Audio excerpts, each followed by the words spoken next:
Welcome to the 2023 Voices of Autism speaker series. Today we have the privilege of hosting Christina McDonnell, an associate professor at the University of Wyoming, to delve into the fascinating world of autism research. During our conversation, we'll explore the ever-evolving landscape of autism research, discussing the latest developments, the various types of studies being conducted, identifying existing gaps in our understanding, and exploring avenues for autistic individuals to actively participate in shaping research.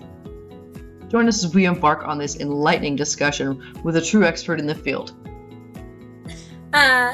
It's so lovely to have you here, Christina. Thank you for coming.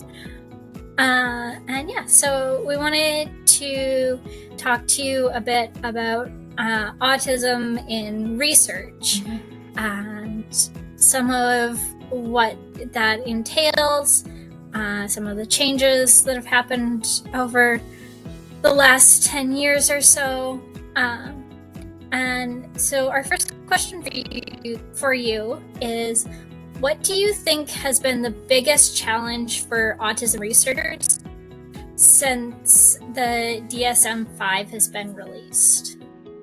Yeah, it's a really great question, and thank you also for having me here. Really grateful to get to talk with you both about this. So, one of the things that I think is the biggest issue with the DSM-5 in general is that it really misses a lot of people, and so our autism criteria for the DSM-5 tends to be more likely to miss adults. Autistic adults tends to be more likely to miss women and gender diverse individuals.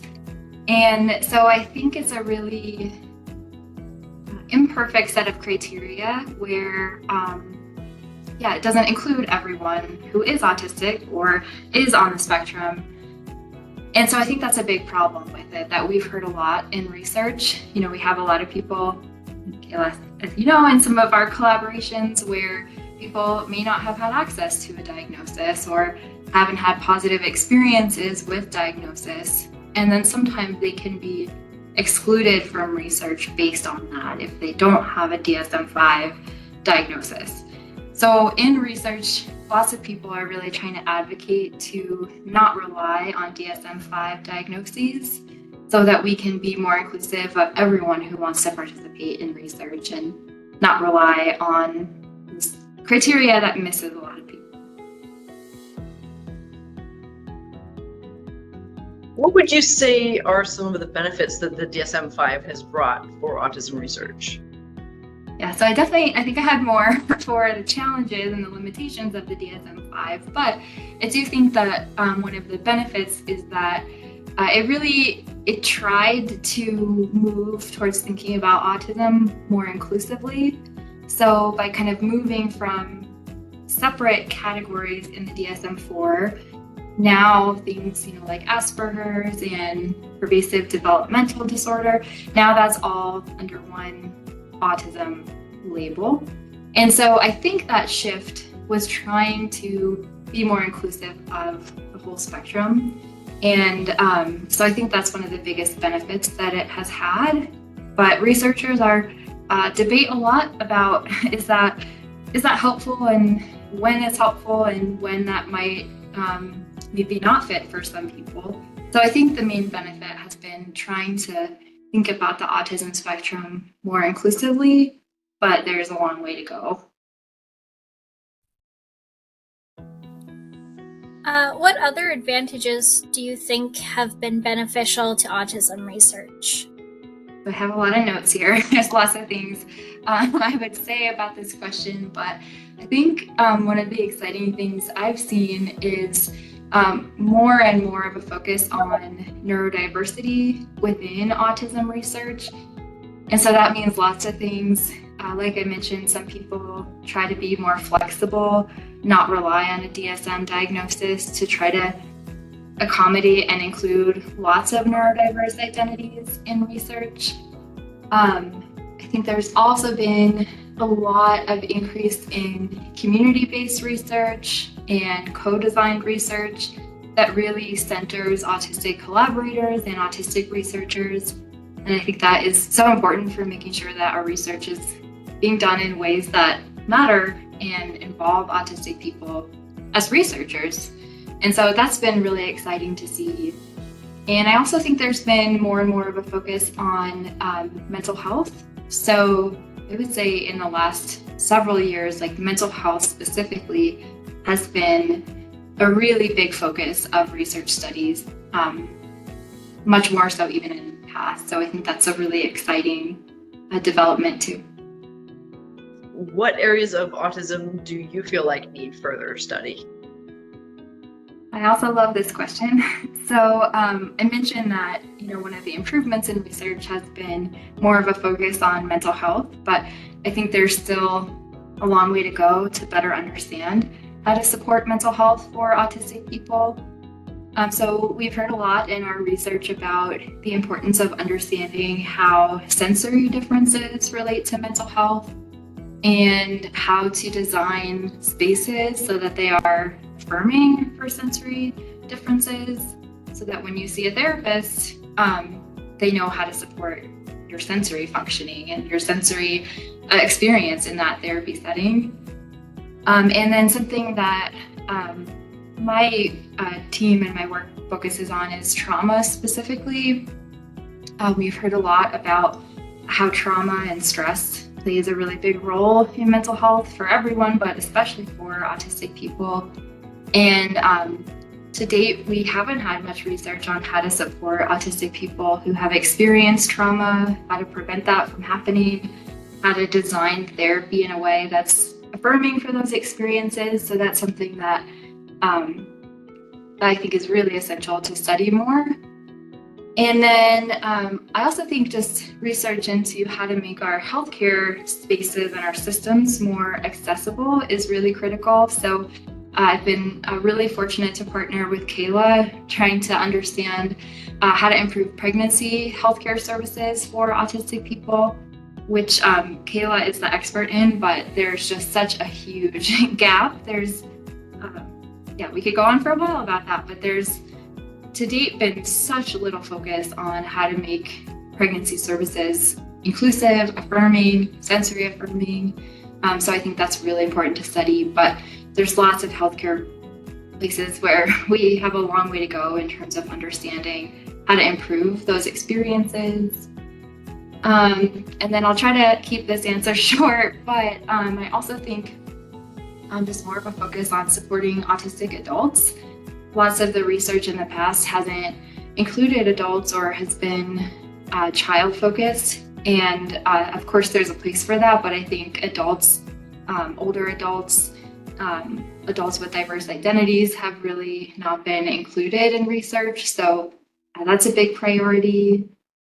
And then the last thing I will say for this question is we really need diagnosis. So even when people are diagnosed, if they want a diagnosis, even when they are diagnosed, many people have really negative experiences with that process for many reasons. And so I think developing better ways of diagnosis, identification, discovery of autistic identity is really, really critical to give people that access to that if they want it.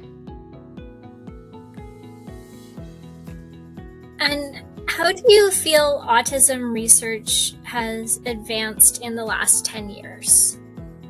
Yeah, so I would say that autism research is more aware now that we're missing a lot of people, that, we've had all the decades of research but in the past, but that hasn't included lots of the spectrum and lots of people who we don't know as much about and we don't know how to support.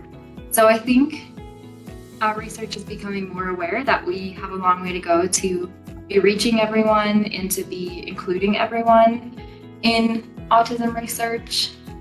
I think we have seen more and more co-designed work led with or by autistic researchers, which is really exciting.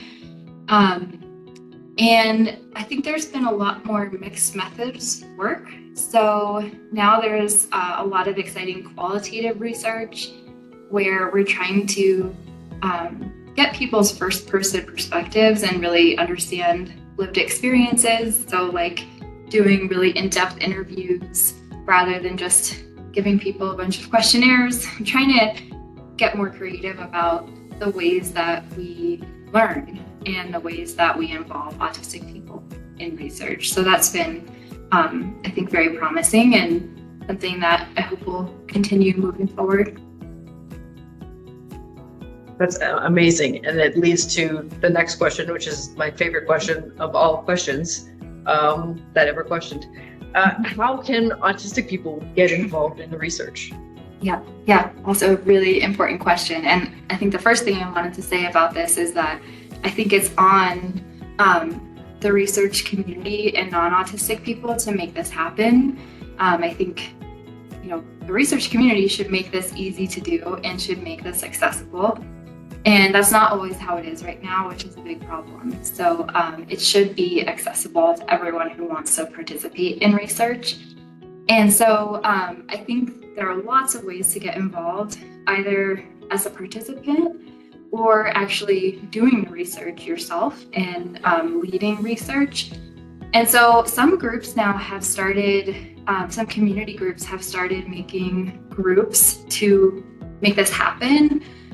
So for example, I'm in a group at my university that is all about trying to create collaborations across communities to make this research happen.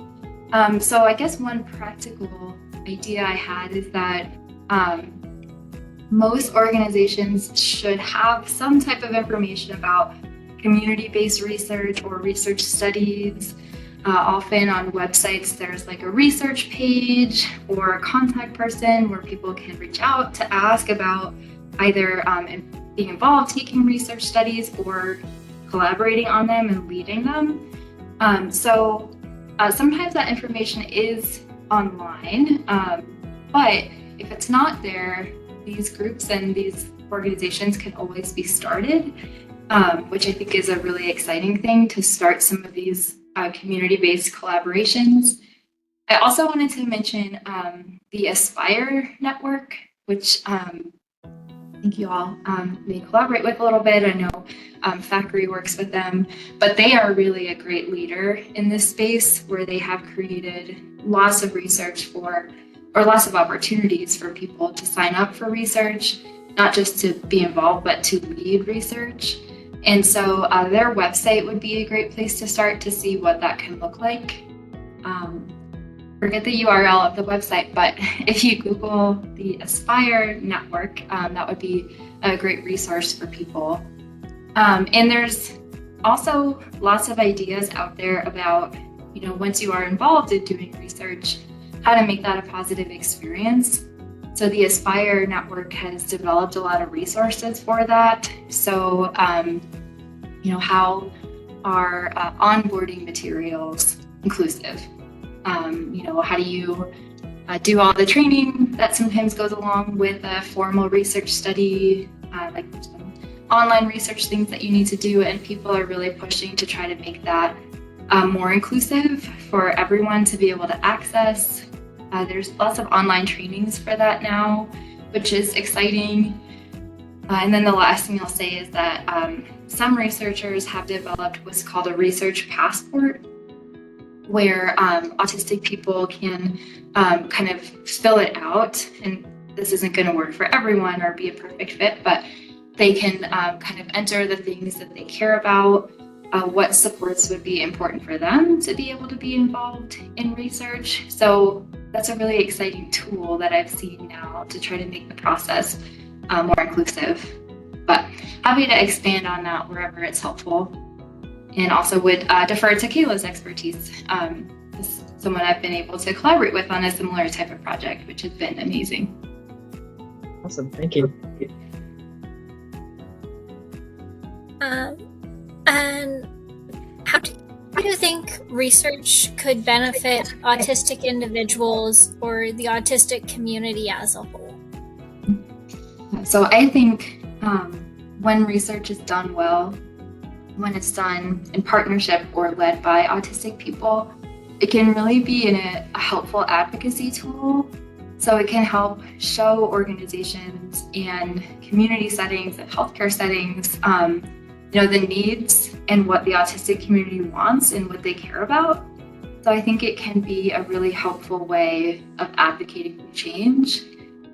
And I also think research can lead to innovation. So one of the things that I sometimes feel frustrated by, just doing research in this area is that as a whole, in some ways, the field has done the same things for a very long time, and they're not always working well. And so I think research is one way, not the only way, but it's one way of trying to change things for the better and really think about things differently to be more inclusive and to really include autistic people in this process. So I think research has a lot of potential for making things more inclusive and affirming.